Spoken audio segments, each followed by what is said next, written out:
Друзья, приветствую вас на своем канале. Значит, сегодня у нас в работе Mercedes W211 5.5 компрессор. Покажи мне, как ты ездишь, и я скажу, кто ты. Не важно, что у машины под капотом.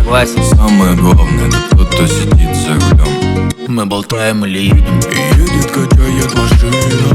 Главный любитель дыма. И едет, качает машина. Музыка громче водила. И едет, качает машина. Главный любитель дыма.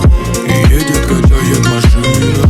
Мама, не бойся, застыла. Салам, пацаны.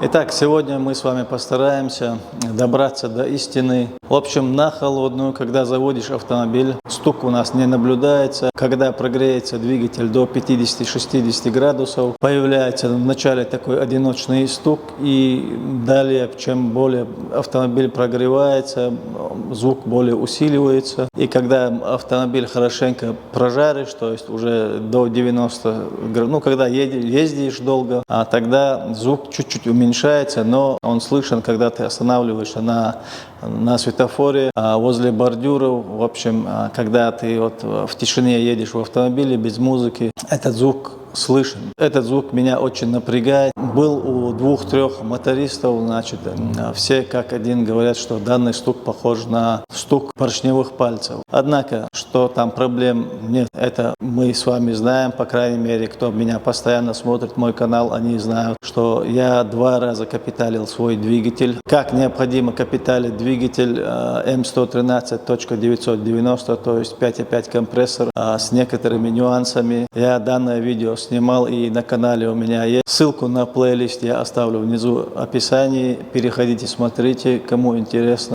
Я действительно, как положено, откапиталил двигатель, то есть по всем зазорам я попал в допуски. То есть по мануалу, как положено, у меня откапитален низ двигателя. Головки также у меня сделаны, однако постели распредвалов я не менял, поэтому считаю, что у меня стучат коромысла клапанов. То есть я хочу на данный момент заменить оси коромыслов и все коромысла до единого. Посмотрим, уйдет у нас наш стук или нет. В общем, поехали работать. Итак, ребята, давайте приступим к работе.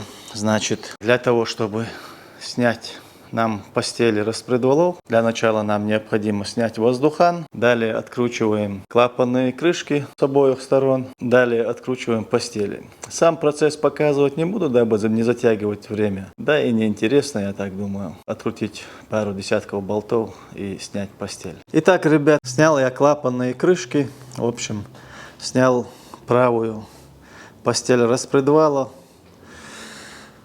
Значит, вот наша постель, которая была установлена на данный автомобиль. Значит, постель я разобрал. Сейчас что мы будем делать? Так как у нас есть новые оси коромыслов, есть новые коромысла, мы с вами сейчас будем производить замер. Замерил я новую ось впускных коромысел.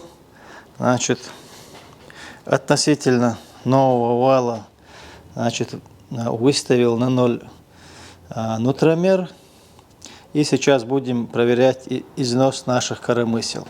В общем, также мы можем наблюдать выработку на осях коромысел. Здесь и впускная ось коромысел, и выпускная. Здесь невооруженным глазом у нас видна выработка. Ну, давайте сейчас мы произведем замер. Зазор относительно нового оси коромысла у нас составляет более 5 соток. Итак, ребята, давайте приступим к сборке нашей постели. Сейчас покажу, как поставить впускные. Аналогично ставятся и другие. Значит, для начала нанесем смазку.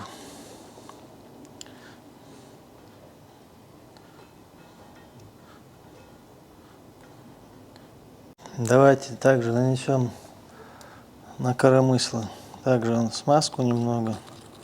Вот такая вот смазка, кому интересно.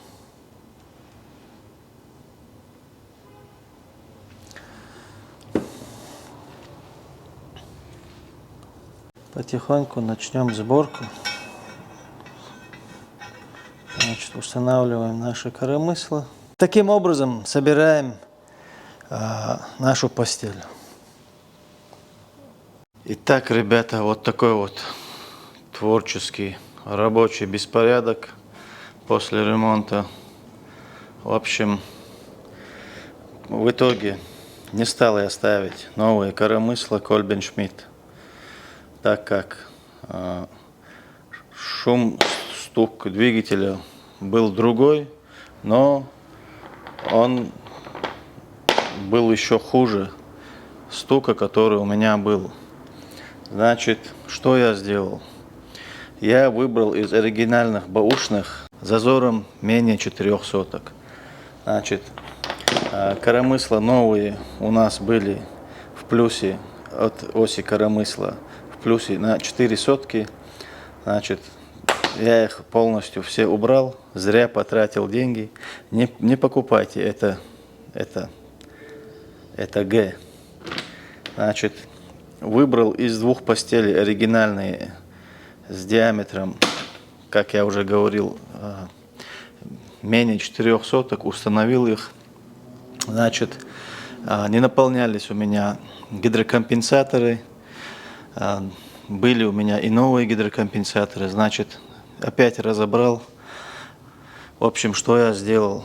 Вот гидрокомпенсаторы у нас состоят из 3 частей. Это сам гидрокомпенсатор, пружина и вот этот вот поршенек. Ну, здесь есть еще одна часть, она нас не интересует. Из новых, также из бэушных выбирал гидрокомпенсаторы, то есть вот эту пружину мы оттуда убираем, я здесь уже подготовил, здесь внутри пружины нету. Нажимаем на гидрокомпенсатор, видите, воздух обратно его поршенек отталкивает. Вот, нажимаем несколько раз, и как вы видите, поршенек у нас просел. Вот такие компенсаторы я не стал допускать. Таким образом выбирал все гидрокомпенсаторы, которые у меня не проседают. Этот гидрокомпенсатор у нас просел, поэтому я его устанавливать не стал. Таким образом, все 24 гидрокомпенсаторы выбирал вот таким образом. Стук, который появлялся при прогреве двигателя 50-60 градусов, у нас пропал. Значит, чтобы не тратиться так много, как я, вы можете заменить постель в хорошем состоянии, установить просто постель бэушную, и стук ваш должен пройти. Однако, если вам попадется постель такая же, как и у вас, соответственно, стук у вас не пройдет. Поэтому, чтобы не покупать кота в мешке, я вот купил новые коромысла, новые оси поставил, но в результате коромыслами я остался недоволен. Здесь и проточка для подхватывания масла в гидрокомпенсатор очень маленькая по сравнению с оригинальными. Ну, если вы все-таки решитесь брать коромысло, то лучше брать оригинал. Можно и Фэби. В коробках Фэби обычно попадаются оригинальные коромысла со стертым значком Mercedes. Поэтому берите Фэби, Kolben Schmidt брать не советую. Значит, таким образом у нас стук прошел. Давайте послушаем двигатель.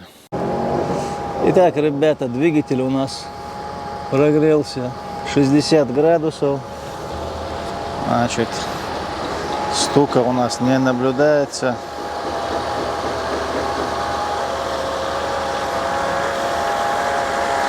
Вроде бы все хорошо. Поэтому, друзья, замена постели распредвалов решает. Стук у нас пропал. Настолько денег, времени и нервов потрачено на данный стук. Это просто непередаваемо.